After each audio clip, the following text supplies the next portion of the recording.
Olá, sou o João Gaspar e venho falar-vos sobre a forma como utilizamos uma enorme quantidade de dados para nos ajudar na gestão da prestação das nossas infraestruturas. Antes de mais, queria agradecer o convite à ESRI para participarmos e partilharmos as nossas experiências perante a sua vasta comunidade. É uma agenda muito curta aquilo que vos trago aqui hoje. Vou fazer um breve enquadramento sobre a REN e o trabalho que desenvolvemos nos territórios onde as nossas infraestruturas estão inseridas e, por fim, trago-vos 7 exemplos da utilização massiva de dados. Vamos então a falar um pouco sobre a REN e diria apenas que é uma empresa que gera 5 concessões de serviço público em Portugal continental, sendo um operador integrado do transporte de eletricidade e gás natural. As duas concessões das quais incide o trabalho que vos vou mostrar hoje é o transporte de eletricidade em muito alta tensão e o transporte de gás natural em alta pressão. No conjunto, estas duas concessões possuem cerca de 10 mil quilómetros de infraestruturas lineares. Isso gera o quê? Gera que 35 mil hectares de faixas para gerir, faixas essas que estão espalhadas por todo o nosso território nacional, e salientava ainda que 60% destas infraestruturas estão localizadas em floresta, razão da qual temos programas específicos para este setor e que também irão ver ao longo da apresentação. São, portanto, cerca de 21 mil hectares de espaços florestais que temos para gerir, sendo que por ano intervencionamos cerca de 8 mil hectares. Para tal, contamos com a colaboração dos diversos prestadores de serviço do setor florestal, sendo que a média diária já ultrapassa os 200 trabalhadores.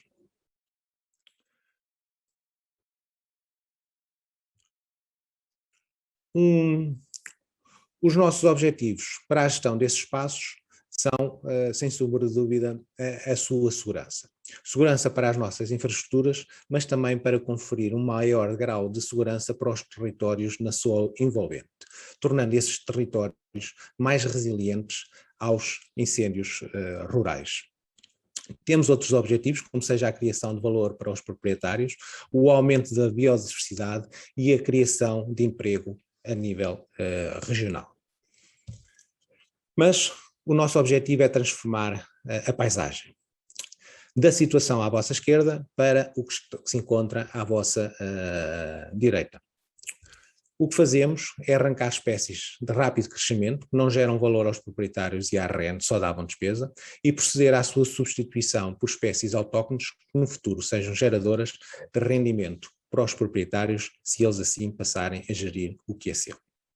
Nada nos move contra as espécies de rápido crescimento, até porque muitas geram valor para a nossa floresta e para a nossa economia, mas procuramos colocar as árvores certas no sítio certo. Concluo esta segunda parte da minha apresentação com esta fotografia, onde é bem visível o impacto que estas infraestruturas lineares podem ter no território. Neste caso são 3 linhas elétricas paralelas que ligam a barragem da Aguieira à Rede Nacional de Transporte na zona de Coimbra, nas quais hoje em dia crescem milhares de medronheiros em substituição de eucaliptos e acácias. Intervenção esta já efetuada após os grandes incêndios de outubro que assolaram esta zona.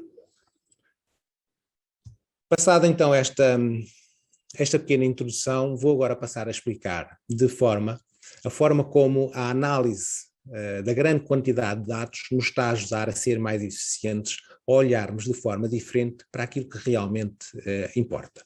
Porque, para além da manutenção cíclica e sistemática que temos que fazer por imperativos legais e de segurança, queremos cada vez mais fazer manutenções específicas e com um determinado propósito. Propósito esse, ou seja, queremos passar a fazer prevenções também condicionadas e específicas para determinados locais. E aqui a ideia é como é que esta enorme quantidade de dados que vulgarmente se utiliza o jargão dos Big Data nos ajudam a ser mais seletivos na manutenção das nossas faixas de servidão. O planeamento preventivo e cíclico e sistemático é aquilo que mais fazemos. É como todos fazemos e levamos o carro à manutenção de X em X quilómetros. No nosso caso, fazemos a manutenção das nossas faixas de servição de gás e eletricidade de 3 em 3 anos. E estes 3 mapas que vocês aí poderão ver é um exemplo das infraestruturas que foram intervencionadas em cada um desses anos. Mas, para passarmos para uma manutenção condicionada e local, necessitamos de dados. Dados esses que necessitamos de proceder à sua análise para descobrir o local. Isto é a tal ciência de onde, que é a assinatura da ESRI, para depois então passarmos à ação. Trago-vos de seguida então 7 exemplos em que estamos a usar tecnologia ESRI para direcionarmos ações especiais de manutenção. Vou começar pela questão das ocorrências dos incêndios rurais que ocorreram entre 2018 e 2021 e que foram registados pelo nosso sistema. Assim, a sua existência destes incêndios, né, pode perturbar a normal gestão dos sistemas nacionais de eletricidade e gás e pode de facto ter um grande impacto.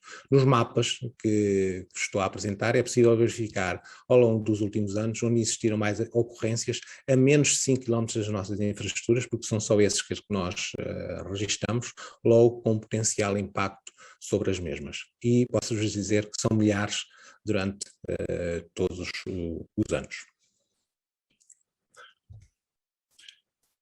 Mas mais importante que as ocorrências é a análise das áreas ardidas. No caso em presença ao longo dos últimos 10 anos, e verificamos quais são as infraestruturas e os locais mais suscetíveis ao risco de incêndio. No mapa que podem ver, conseguimos perfeitamente perceber quais são os locais das nossas infraestruturas que merecem uma análise mais pormenorizada. Neste caso são as que estão pintadas a verde. E nós até as podemos identificar aqui através de alguns círculos e ia-vos chamar a atenção particular, porque depois íamos voltar aqui ao tema desta linha que aqui está, que é a linha Penela-Tábua, e que mais tarde, mais à frente, iremos voltar a ela. Portanto, todas estas zonas vermelhas são áreas que arderam neste período de 10 anos, pelo menos 4 vezes. Aqui um pormenor para uma das regiões mais afetadas, no caso a região do Minho e Douro Litoral. Também é a zona do país que por norma não existem mais ocorrências, felizmente não é onde há a maior área ardida. Um segundo exemplo está relacionado com a utilização da cartografia de uso e ocupação das faixas de servidão, que nós designamos de COSREN, para a identificação das áreas que possuem árvores de crescimento que estão na nossa rede. E um crescimento esse que é tão rápido que em algumas das zonas pode a manutenção preventiva cíclica e sistemática de 3 em 3 anos não chegar. Assim, no mapa da esquerda podemos verificar as áreas do eucalipto que tínhamos na nossa rede em 2013 e no mapa da direita as áreas entretanto reconvertidas. Já vamos com 25%, tendo como referência a tal COSREN de 2013, portanto 25% no final de 2021. Com o vídeo que vos vou apresentar seguidamente, irão ficar a conhecer um pouco mais deste nosso trabalho e os seus objetivos, até porque o tema deste encontro é a sustentabilidade. O trabalho de gestão de combustível junta-se ao trabalho de reconversão das faixas de servidão. Desde 2010, a REN plantou mais de 1 milhão de árvores em cerca de 3.000 hectares, substituindo espécies de rápido crescimento por espécies autóctones mais resistentes ao risco de incêndio. Nestas reconversões foram abrangidos mais de 17.000 proprietários que têm a possibilidade de obter algum rendimento de terrenos que estavam frequentemente ao abandono, promovendo ainda o aumento da biodiversidade. A reconversão permite não só à REN, mas também ao país ter uma rede de transporte de eletricidade mais resiliente aos incêndios florestais, o que é muito importante num cenário de alterações climáticas. Permite também ter uma rede de defesa da floresta contra incêndios mais eficientes e, acima de tudo, uma rede que promove a biodiversidade, uma verdadeira infraestrutura verde. No final de 2020, 14% da área florestal atravessada pelas linhas de transporte de energia foi sujeita a estes projetos de reconversão do uso do solo.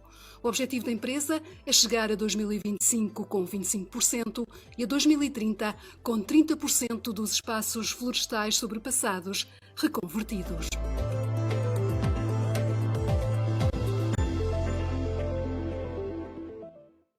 Nestes dois mapas poderão verificar todas as áreas já reconvertidas e que foram faladas durante o vídeo, bem como as espécies que agora crescem nas nossas faixas no mapa da direita.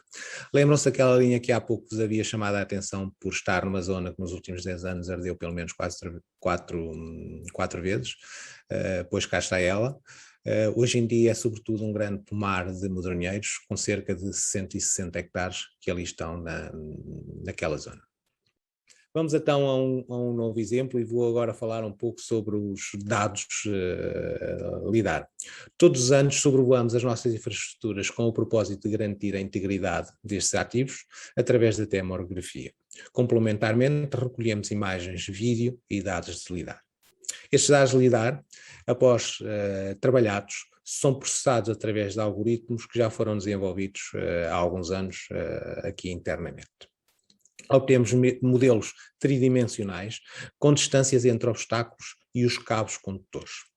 Sempre que as distâncias que estão previamente definidas são ultrapassadas, e elas em si já têm alguma margem de segurança, é referenciado um ponto, como podem ver na imagem mais à direita.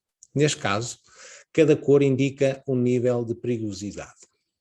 Este conjunto de pontos, que designamos pontos críticos, são disponibilizados aos nossos prestadores de serviço através das ferramentas de mobilidade que a ESRI possui. Aqui estamos a ver um índice de pontos críticos por quilómetro, ou seja, o que é que o olhar para estes dados LIDAR nos possibilitou?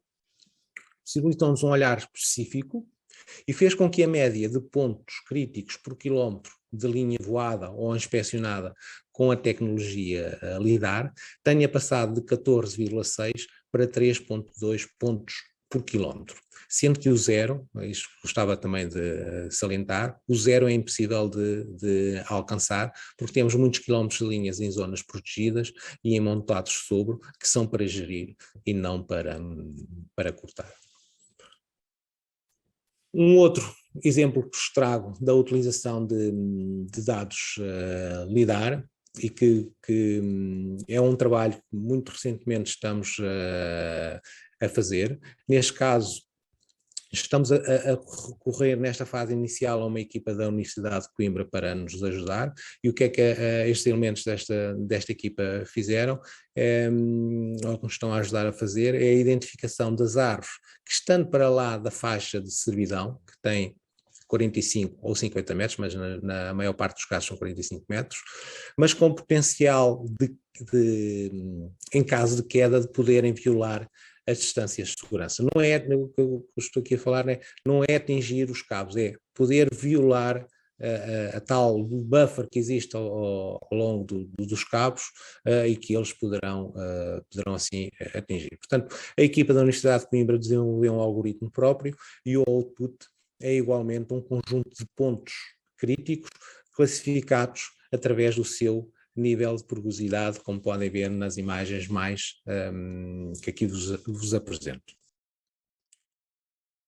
O algoritmo, após o seu desenvolvimento, foi testado, quer através da observação de perfis resultantes do próprio LIDAR e também de observações em campo. Os dados revelaram um coeficiente de correlação perto de 98%. Assim, estamos agora a utilizar o mesmo para um vasto conjunto de linhas, com o objetivo de aumentar a sua resiliência a fenómenos extremos.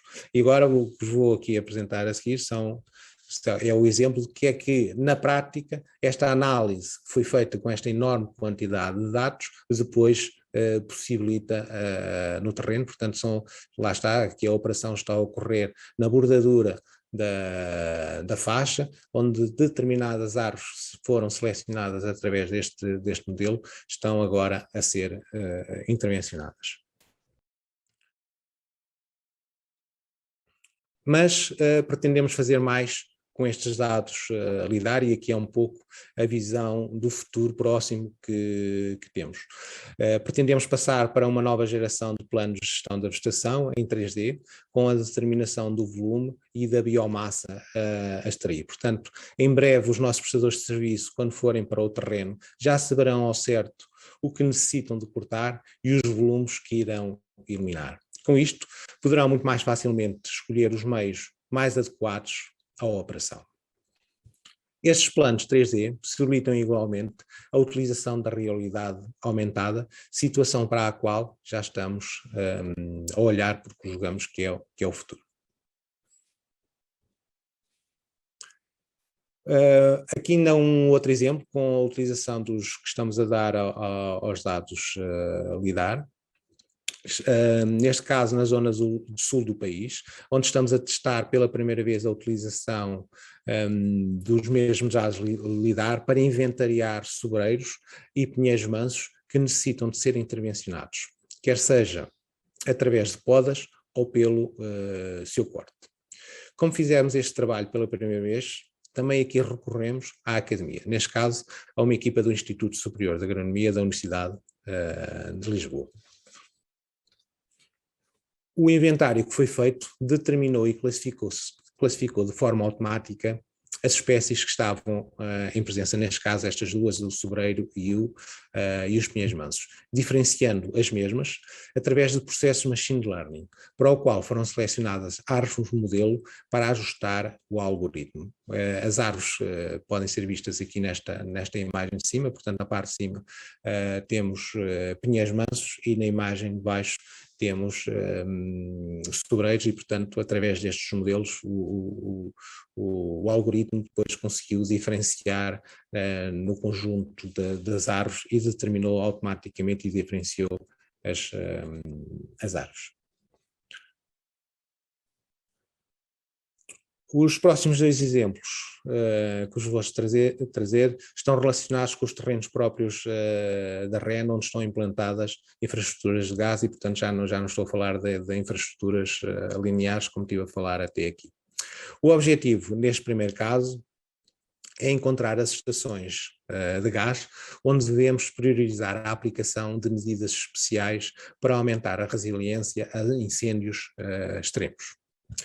O que é que nós fizemos? Começámos por filtrar as estações de gás inseridas em áreas florestais, que é o mapa da esquerda, e depois fizemos um segundo filtro através das áreas mais suscetíveis a incêndios florestais para determinar as estações onde deveríamos fazer uma intervenção mais próxima. Aqui neste caso estamos a falar então vemos aqui um exemplo em particular, uma estação de gás localizada junto ao Rio Douro, em Gondomar. As manchas amarelas que veem são áreas que arderam nos últimos 10 anos e ali para onde está a indicar a seta é a tal estação. O que é que nós então tivemos a fazer para todas estas estações de uma forma também automática? Definimos um buffer de 50 metros na ação envolvente, fizemos o seu cruzamento com as áreas florestais e depois com as áreas ardidas. Fizemos também o cruzamento com o modelo digital do terreno para determinar onde é que são as zonas mais declivosas, bem como as orientações do vento. E o resultado é que nós conseguimos, utilizando estes diversos fatores, não é? Foi possível identificar, neste caso, a zona sul e sudoeste, que é como a área que coloca em risco a infraestrutura em caso de novo incêndio. E isto faz com que, por forma a diminuir esse risco, estamos a ponderar a aquisição daquela área e a sua reconversão, de forma a aumentar a resiliência desta infraestrutura. Estes processos são feitos de forma perfeitamente automática para várias estações ao mesmo tempo e agora, para cada uma delas, há de ser feito um olhar mais particular. Um outro exemplo que aqui vos vou trazer tem a ver com a REN Armazenagem, que localiza-se no concelho de Pombal e possui uma área de cerca de 65 hectares. Aqui nesta zona fazemos a armazenagem do gás natural em alta pressão sobre a forma gasosa. Portanto, neste local existem 6 cavidades de armazenamento com uma profundidade que varia entre os 1000 e os 1400 metros de profundidade, portanto estão bem lá no fundo e o gás estava lá bem armazenado, e é uma infraestrutura fundamental nas reservas estratégicas de combustíveis do país. Contudo, em outubro de 2017, o grande incêndio que dizimou a grande maioria do denominado Pinhal do Rei, e que se iniciou na zona da Marinha Grande, evoluiu para norte e apanhou os terrenos na envolvente desta estação, e este é o aspecto da área após o incêndio. Contudo, também aqui os SIG foram fundamentais para a planificação da recuperação destas áreas, nomeadamente aquelas que eram propriedade da REN. Numa primeira fase, fizemos a seleção das áreas a recuperar, definimos buffers de proteção ao redor das instalações, foi definida uma nova rede viária através da análise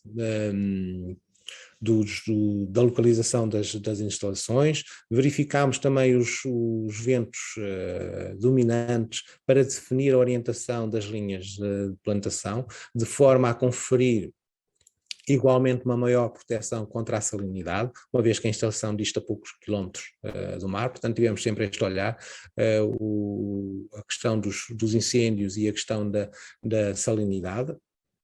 Mas mais que explicações, deixo-vos um pequeno vídeo relativo à fase da instalação e com imagens do resultado final.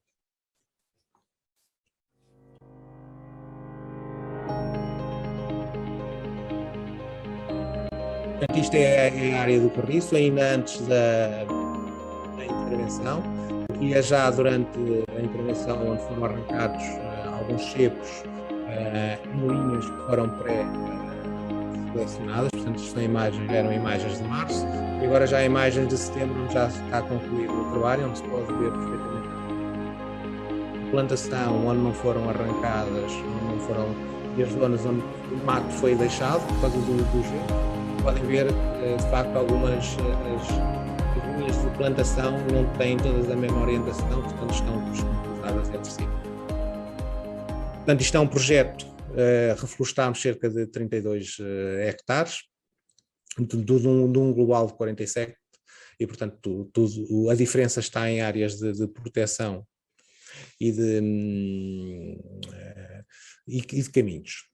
Mas, por fim, era isto um pouco que eu vos tinha para vos apresentar. Digo ainda que temos então uma rede de transporte de eletricidade, uma rede de transporte de gás natural, e fruto da regulamentação em vigor passámos a ter uma rede de defesa da floresta, mas independentemente da sua finalidade, o que procuramos é que sejam redes sustentáveis e cada vez mais. Por fim, um agradecimento, é só mesmo para fechar, a 3 membros da minha equipa que prepararam alguns dados que vos apresentei. Um obrigado à Isa, à Madalena e ao Hélio. Muito obrigado.